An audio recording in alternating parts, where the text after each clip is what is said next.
Caro telespectador, telespectadora, ouvinte da nossa Rádio Libertadora, do nosso programa TVAD, nas nossas mídias, no canal de TV, no canal do YouTube. Este é o programa EBD em Síntese. O programa EBD em Síntese é um programa de responsabilidade do Departamento de Ensino Bíblico, através da Superintendência Geral da Escola Bíblica Dominical da Assembleia de Deus em Mossoró, no Rio Grande do Norte. Então, nós estamos aqui partindo já para as últimas lições, as últimas aulas do nosso trimestre, no qual nós estamos estudando a fragilidade humana e a soberania divina, o sofrimento e a restauração de Jó. Vamos para a lição de número 12, justamente no próximo domingo, que será estudada no próximo domingo, né? Então, quando Deus se revela ao homem. Esse é o título da lição que será estudada no próximo domingo. Texto áureo, Jó 40, versículo 6. Então o Senhor respondeu a Jó desde a tempestade. Verdade prática, mesmo transcendente e distinto de sua criação, Deus se revela ao homem mortal. Então, inclusive, nós aproveitamos aqui para fazer um esclarecimento de natureza teológica e filosófica, né? Há duas expressões que a gente utiliza quando a gente se refere a Deus, dizendo que Deus é transcendente e que Deus é imanente. Então, quando nós nos referimos teologicamente, biblicamente e até filosoficamente a Deus como transcendente, nós estamos dizendo que Deus é totalmente outro, que ele é um Deus grande, que ele não pode ser confundido com a criação. Mas, ao mesmo tempo, esse Deus que é transcendente, que é grande, ele também é um Deus que se envolve com a criação, com os seres humanos, que dialoga com eles. E mais do que isso, a gente diz até que na teologia bíblica cristã, o próprio Deus é um Deus que se faz gente, é um Deus que se faz carne, que se torna humano. Então é nesse sentido que nós dizemos que o nosso Deus é também um Deus imanente. E esse é o Deus que se revela a Jó. Não é apenas um Deus distante, um Deus que está longe, que essa é a ideia que se tem ao longo dos diálogos do livro de Jó, das intervenções de Bildade, Zofar, Elifaz, das respostas do próprio Jó, diante de toda aquela fala, diante de todas aquelas discussões, Deus parece permanecer calado, Deus parece permanecer em silêncio. Mas o silêncio de Deus não é para sempre. Isso porque o Deus da Bíblia é um Deus que se revela.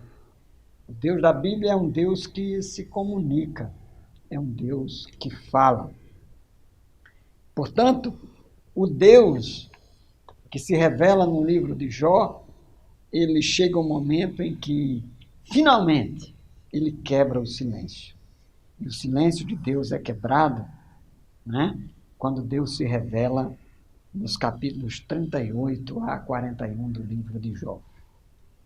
O comentarista ressalta: veremos que as respostas de Deus são precisas, segundo a objetividade que os humanos esperam. Ou melhor, não são precisas, segundo a objetividade que os homens esperam.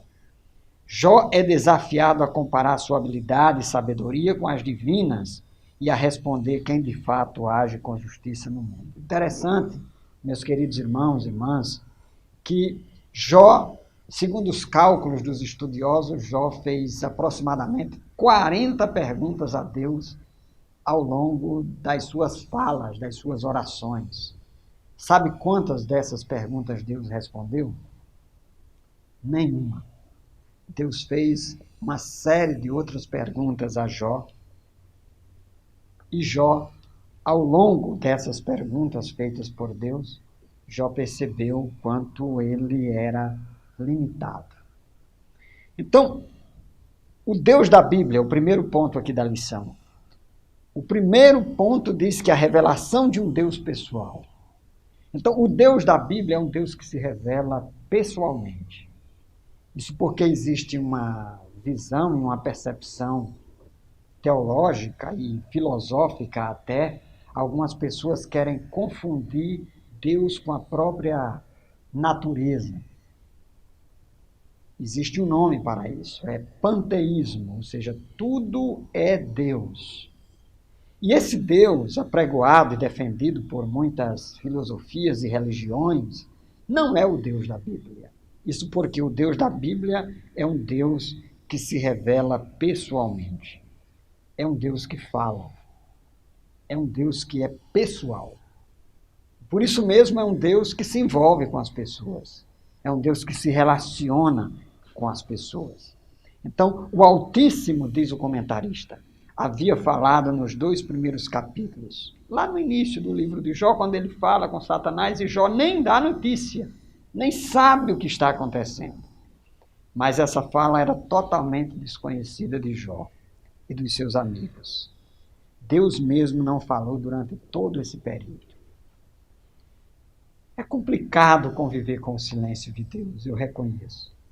E eu sei que, sobretudo nos momentos de aflição, nos momentos de adversidade, quando nós nos deparamos com a dor, com o sofrimento, e não temos notícias dos cuidados de Deus, às vezes a gente clama, chora, ora, Senhor, dá-nos um sinal. Algumas pessoas até forçam que Deus lhes dê um sinal.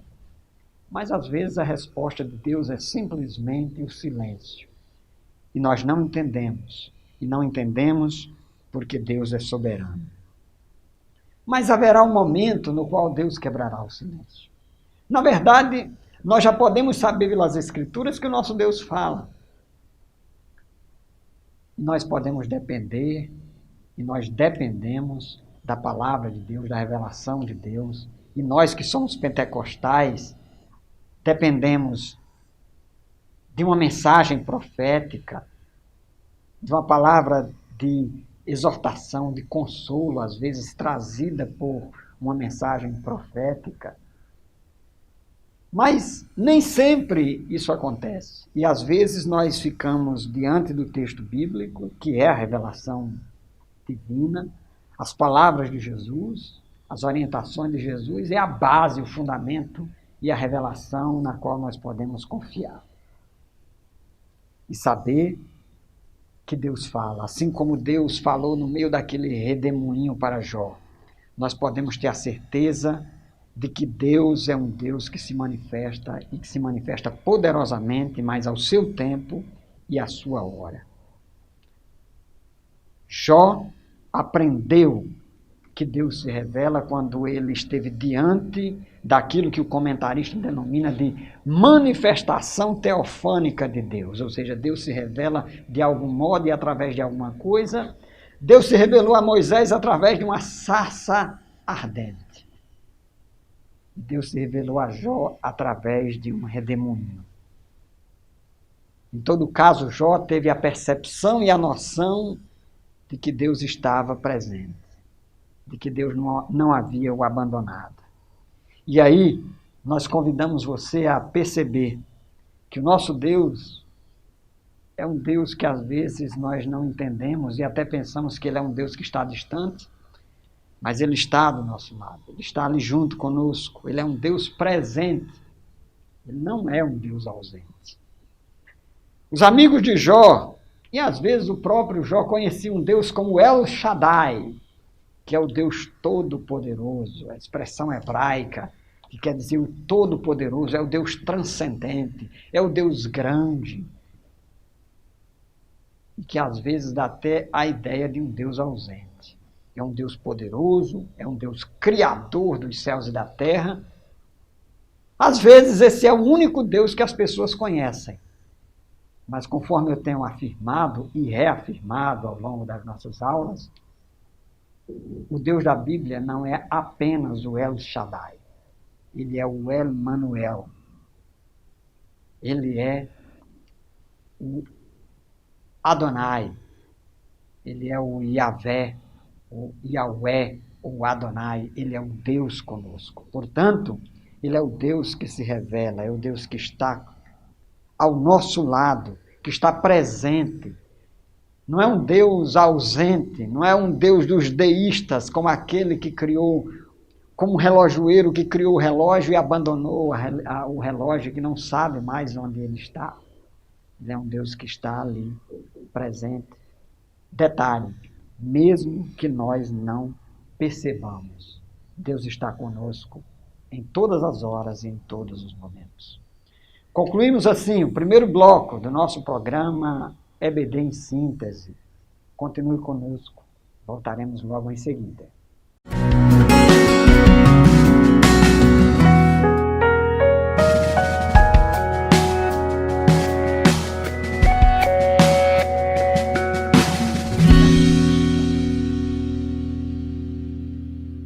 Caro telespectador, ouvinte da nossa rádio, você que nos assiste através do nosso canal, estamos de volta ao programa EBD em Síntese. Segundo bloco, também segundo ponto, segundo tópico da nossa lição, a revelação de um Deus sábio. Então, que Deus é esse que nos é revelado nas Sagradas Escrituras? Quem é Deus no livro de Jó? Qual é a teologia do livro de Jó? Então, inicialmente, nós destacamos aqui que é um Deus que convida Jó a contemplar o universo e ver como o universo funciona. Jó, capítulo 38. O Deus da Bíblia é o Deus que é o Criador e que, de forma magistral, como um engenheiro e arquiteto do universo, ele criou e projetou todas as coisas com sabedoria. O livro de Gênesis começa partindo do pressuposto de que Deus é. E diz: no princípio criou Deus os céus e a terra. O livro bíblico de Gênesis já começa dizendo que Deus é o Deus criador. E ao longo da Bíblia, inclusive no livro de Jó, e nesses discursos finais do livro de Jó, o discurso do próprio Deus, nós entendemos que o Deus da Bíblia não é apenas criador de todas as coisas, ele também é o sustentador de todas as coisas, é o sustentador do universo, é aquele que é capaz de sustentar todas as coisas pelo poder das suas mãos poderosas. E é esse Deus criador que convida Jó a contemplar tudo isso e a ver como as coisas funcionam de forma harmônica e com propósito, como bem destaca aqui o comentarista da nossa lição. Jó se comporta como sábio, mas ele nada sabia a respeito de Deus. Jó sabia muitas leis, inclusive julgar com sabedoria as situações adversas e as disputas do seu tempo. Jó era um homem de uma moral ilibada, era um homem que gozava de respeito social. No entanto, Jó ainda não tinha tido uma experiência intensa e um relacionamento profundo com Deus.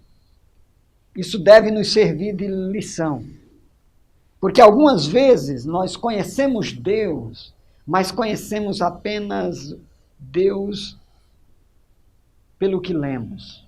Isso não é ruim, porque nós dependemos da revelação escrita e do texto bíblico. Às vezes nós até conhecemos Deus por ouvir falar a respeito dele, pelo que as pessoas dizem, pelo que os pregadores dizem, pelo que os teólogos dizem. Às vezes nós conhecemos Deus pela criação, é um Deus arquiteto, é um Deus matemático, é um Deus físico, é um Deus que estabeleceu os limites da criação, mas nos falta uma experiência profunda com Deus. E Jó, diante das perguntas que Deus lhe faz, diante de tudo aquilo que Deus coloca, Jó percebe finalmente o seu limite em relação a Deus. E é algo que nós precisamos reconhecer a todo tempo. mesmo que nós estudemos muita teologia, temos muito conhecimento, temos um histórico na escola bíblica dominical, já temos feito muitos cursos de teologia, o que eu recomendo, nada contra, mas precisamos saber que o nosso conhecimento a respeito de Deus é sempre um conhecimento limitado. Ninguém, ou se alguém até, se desconhecer ou se desconhecedor de todos os desígnios, decretos e projetos divinos, essa pessoa deve ser questionada. Isso porque, no que diz respeito a Deus, como muito bem afirmou o célebre teólogo suíço Karl Barth, no que diz respeito a Deus, não existe nenhum grande teólogo. Todos nós somos pequenos teólogos, aprendizes. E nessa dinâmica, Jó nada sabia sobre a ordem da criação.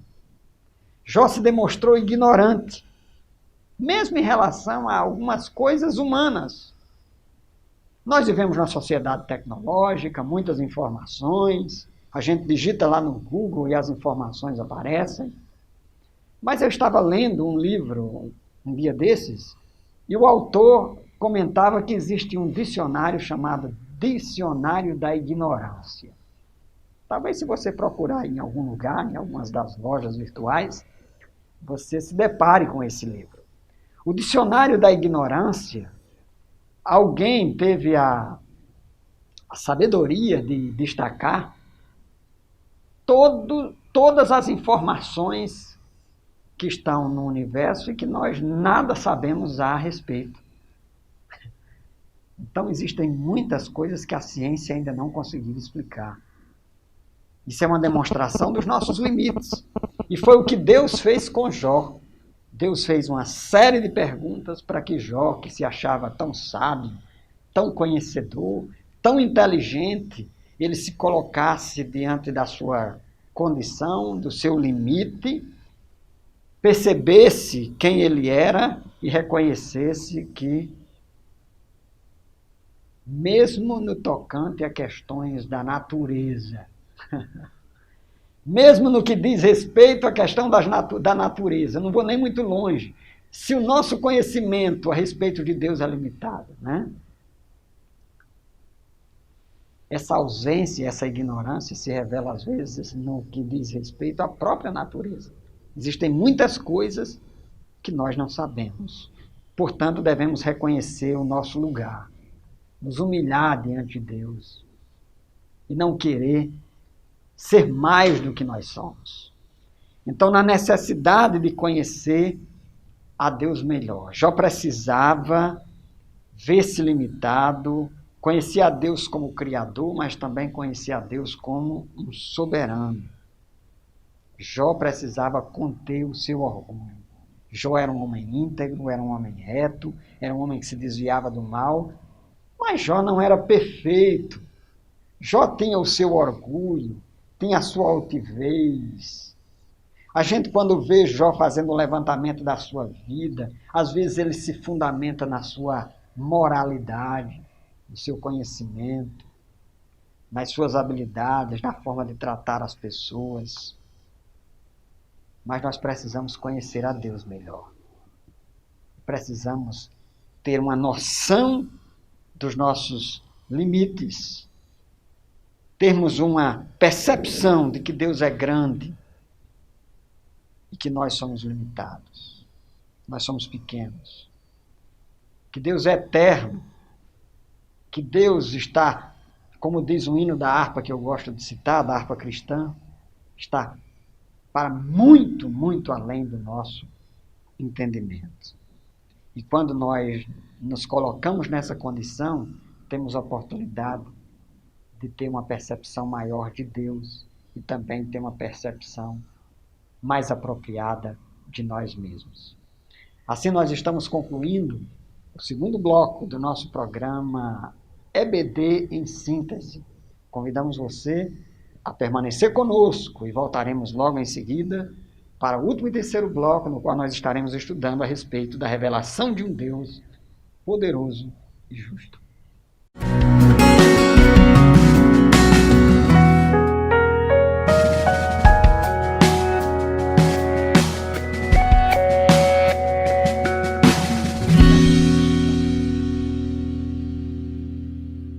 Amados irmãos e irmãs, estamos de volta, terceiro e último bloco do nosso programa EBD em síntese.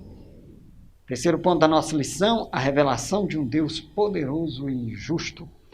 Nos capítulos 40 e 41 do livro de Jó, aparecem dois animais aqui que causam algum tipo de especulação e de debate entre os teólogos e os estudiosos.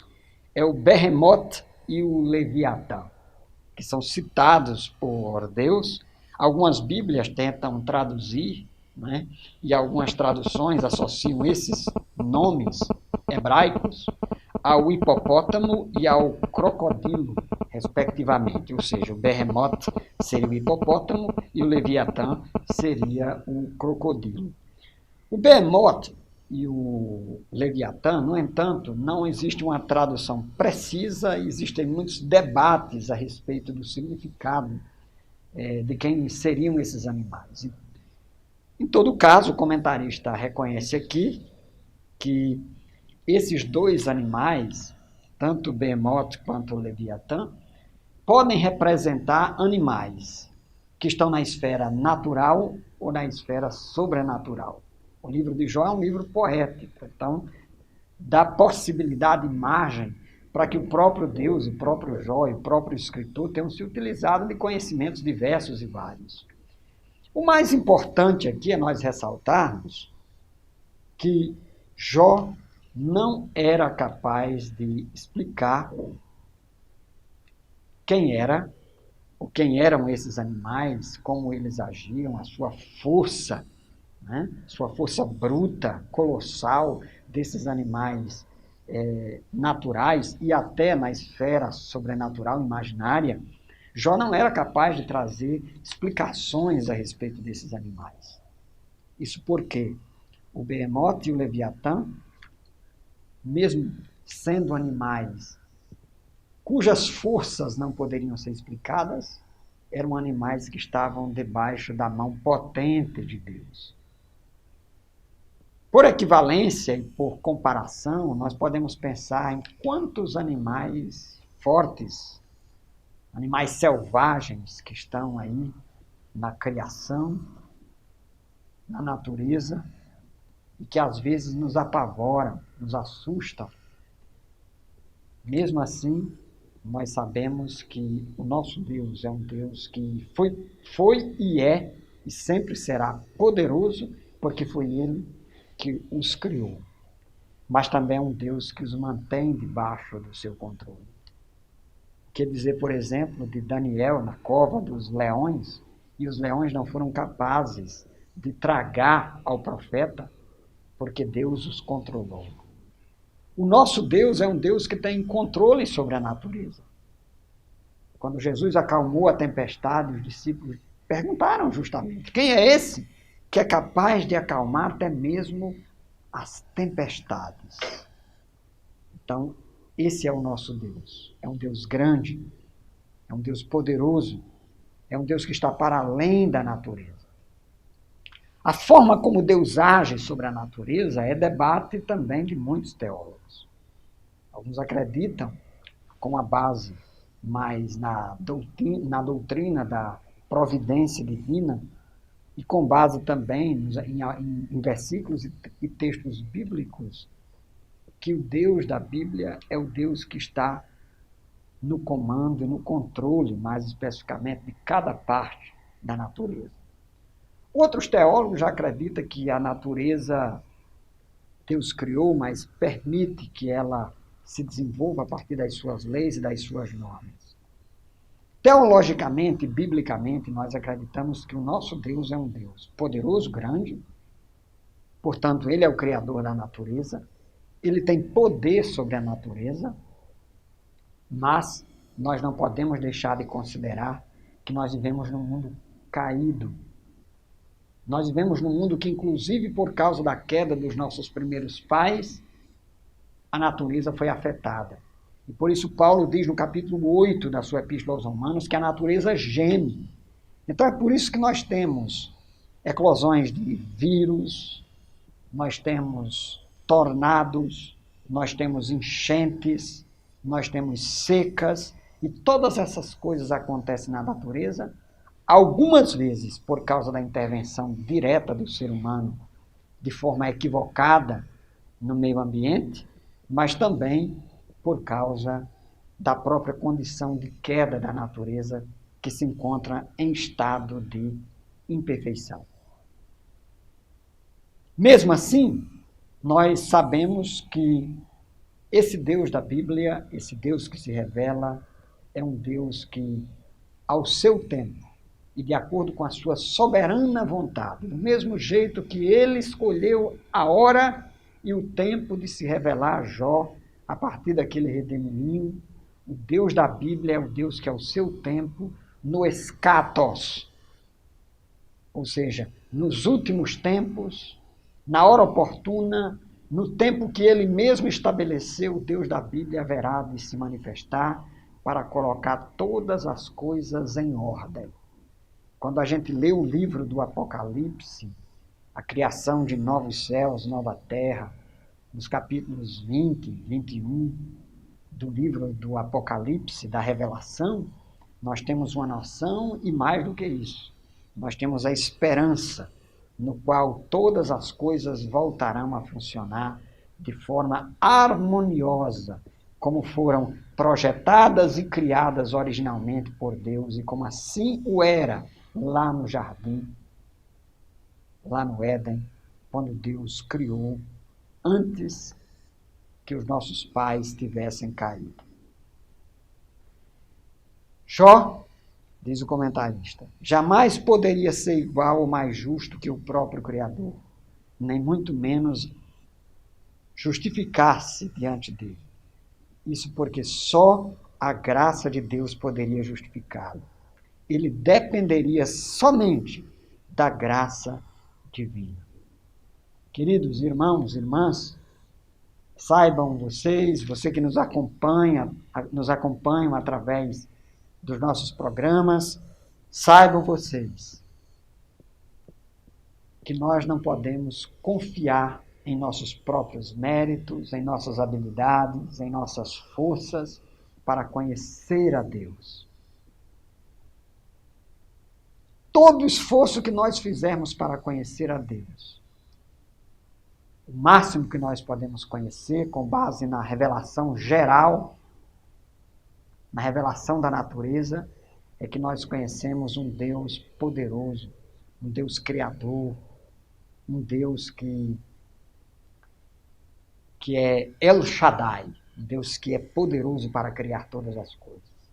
Mas se nós quisermos conhecer de maneira mais aproximada, e mais do que isso, se nós quisermos ter um relacionamento com esse Deus, nós precisamos ler as Escrituras, nós precisamos meditar no texto bíblico, nós precisamos conhecer a palavra de Deus, nós precisamos ouvir a voz de Deus através dos evangelhos e estarmos atentos à voz do Cristo, de Cristo, porque ele é a plenitude da revelação de Deus. Isso está na Epístola aos Hebreus, capítulo 1, versículos 1 e 2. O autor da Epístola aos Hebreus diz que Deus falou de várias formas, de várias maneiras, mas que nesses últimos tempos ele nos falou através do seu Filho. Então, o próprio Jesus disse aos discípulos do caminho de Emaús que ele é o intérprete por natureza da revelação e da palavra de Deus, porque ele é o ápice da revelação divina. E nós não podemos confiar em nossos méritos, confiar na nossa força e achar que somos capazes de conhecer a Deus pelo nosso simples e próprio entendimento. Ficaremos tateando. Por isso precisamos ler as Escrituras, conhecer a palavra de Deus, interpretar o texto bíblico, orar, nos debruçar e meditar sobre a palavra, Pedir a Deus para que nos dê a iluminação, porque a palavra de Deus, ela é espiritual, ela se discerne espiritualmente, as coisas espirituais se discernem espiritualmente. Evidentemente, precisamos estudar, fazer uso das normas ou dos princípios hermenêuticos para interpretar o texto bíblico, mas devemos sempre confiar em Deus. E não apenas estudar o texto, não apenas compreender o texto, não apenas esmiuçar o texto, mas, sobretudo, buscar o autor, aquele que inspirou a teopneustia, inspirou os escritores, o texto, para que nós tivéssemos hoje uma palavra fiel e verdadeira e digna de toda aceitação. Estamos concluindo, assim, mais um programa EBD em síntese. E convidamos você a continuar nos acompanhando através das nossas mídias. Agradecemos a sua audiência. Aqui vos falou mais uma vez pastor, professor José Roberto. Este programa, nenhum outro, substitui a escola bíblica dominical e a oportunidade da interação e do aprendizado na sala de aula. Portanto, fiquem todos na paz do Senhor e até o nosso próximo programa, se o Senhor nosso Deus permitir.